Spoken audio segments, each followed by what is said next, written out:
When was the last time you said, oh my, this tuna sandwich is magnificent?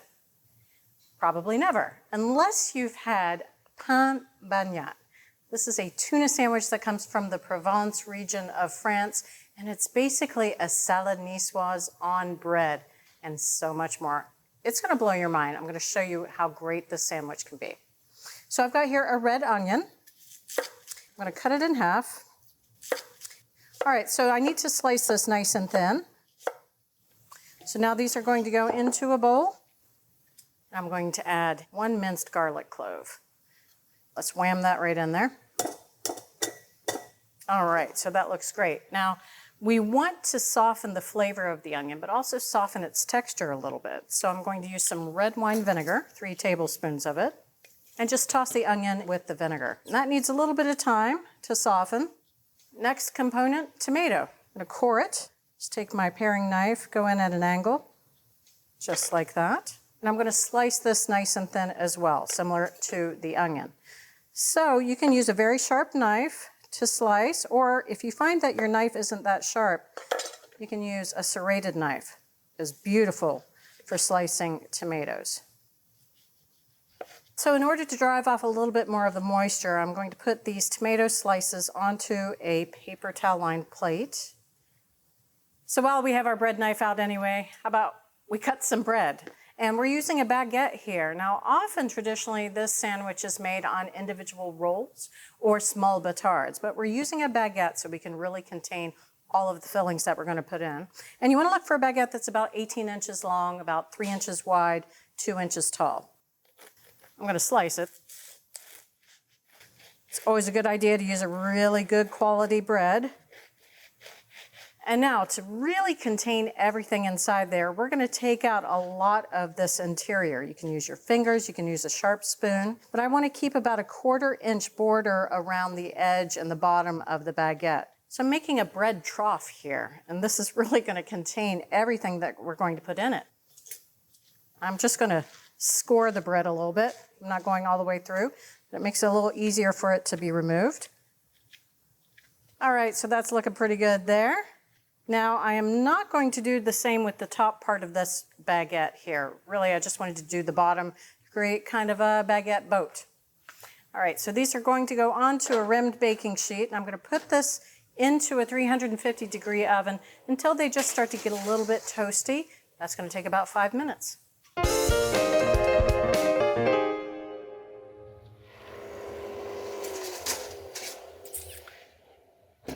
All right. That looks great and sounds a little toasty. So I'm just going to leave that to cool for a few minutes. Now, Pan Bagnat has this beautiful flavors, all of niçoise. It has olives and capers, anchovies, lots of herbs. Rather than add all of those components separately, we're going to make a salad. So the first thing that I'm going to do is prep a little bit of parsley. I need a 1/2 cup of parsley leaves and the tender stems. So I'll just start shaving some of these off here.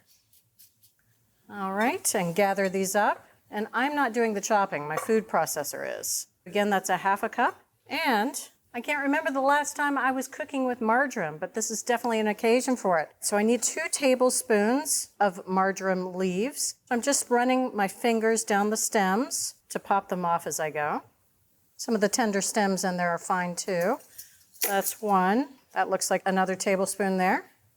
Now for some more traditional flavors as well, I've got capers and anchovies. This is 3 tablespoons of capers and 3 anchovy fillets. I rinsed them and then patted the anchovies dry. And of course we need olives, so we're using niçoise olives. Beautiful. This is 3/4 cup, all pitted. So I'm going to put these right into the food processor as well. I am going to pulse this until the mixture is pretty coarse, but it's evenly chopped. That's going to take anywhere between 10 to 12 pulses. I'll have a spatula on standby just in case I need to scrape down the sides of the bowl. All right, so we're going to take this mixture out, and I'm going to add it to our vinegar onion mixture. This smells like magic. You're going to want to add this to everything from now on. All right, just going to toss this mixture. The onions have softened just a little bit, and that's perfect. That's what we want. And this looks great. So it wouldn't be a salad without a little bit of olive oil. I've got extra virgin olive oil, and I'm going to add a 1/4 cup. All right, this is a cup measure. I just filled it 1/4 the way right in. And 2 tablespoons of Dijon mustard. 1 tablespoon and 2. And now all I need to do is toss this mixture. And a final ingredient, a little bit of pepper, about a 1/4 teaspoon. And that's all we need to do for now. Now I'm just going to clean up before we move on. It is time to assemble our sandwich. So let me go ahead and bring up my toasted baguette. Now, before I start adding any ingredients to the bread, I'm going to waterproof it, sort of waterproof it, with a little bit of olive oil. Again, that extra virgin olive oil. I need about 2 tablespoons in total. And I'm going to start to brush this olive oil over the interior of the bread here, about a tablespoon per side. And this is really going to help prevent some of the moisture that's still in those other ingredients from making the bread too soggy. All right. Just push that up a little bit here. I'm going to re-stir my olive mixture. Oh, those onions just get softer and softer the more they wait. Now remember this bottom layer here, the little moat. I'm going to pile in some of our olive and onion mixture. About 2/3 of it goes in. Spread this out into an even layer. If we hadn't dug out that interior of the bread, all of this would be sitting kind of proud up on top of the bread. All right, so now how about we put some tuna on our sandwich? I've got 2 6.5-ounce jars of tuna packed in oil that I've already gone ahead and drained. And I'm going to break apart the tuna, but still leaving a few chunks. We're going to put a lot of tuna in this sandwich. All right, next up, a little bit more oil. Another 2 tablespoons should do it. I'm going to drizzle this right over our tuna. Oh. After that, tomatoes. Start shingling them on our sandwich here, just overlapping them. All right. Now, eggs. We're going to use hard-cooked eggs here. I've got 3 that I've already cooked and peeled and sliced thin. Same thing as the tomato. Just going to shingle these right on top. It's okay if the eggs break apart a little bit. That's okay. All right. And you can get our hard-cooked egg recipe on our website. And now, I'm going to pile on the remaining 1/3 of our olive mixture. All right. Now, the top goes back on. I'll try to match it to the bottom half. And some will crumble out. That is okay. I'm going to press down just a bit here. And now I'm going to use my serrated bread knife to cut this in half. Just take your time. Now it'd be really difficult to eat these as is. So we're going to weigh them down, compact them. It's going to be much easier to eat later on. So I put a sheet of plastic wrap. We're going to wrap each of these individually.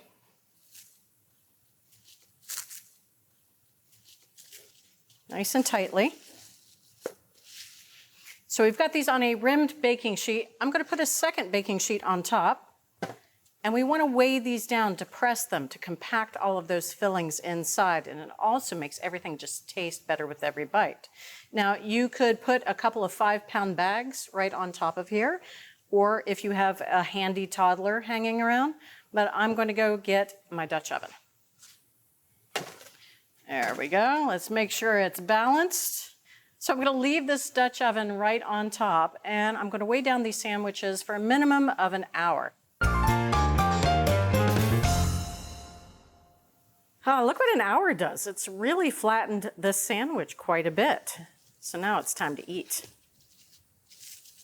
Now, you can cut these in half. I'm going to cut them in 1/3 though, but you could also cut them a little smaller, letting the knife do the work here. Look how beautiful that is. You can see all of those layers. Look how gorgeous.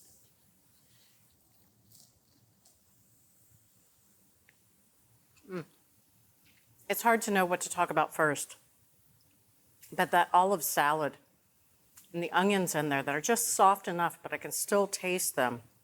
You get a little bit of the anchovy. Of course, the tuna is really soft and supple. That is, I would say, a majestic tuna fish sandwich. So to make this exquisite sandwich at home, make a bread trough to contain all of the components, create an olive salad using the food processor, and waterproof the bread by brushing it with olive oil. So from America's Test Kitchen at home, the sandwich to end all sandwiches, the French Pan Bagnat.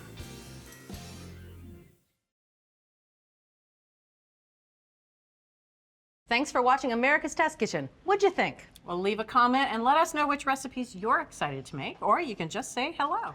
You can find links to today's recipes and reviews in the video description. And don't forget to subscribe to our channel. See you later. I'll see you later.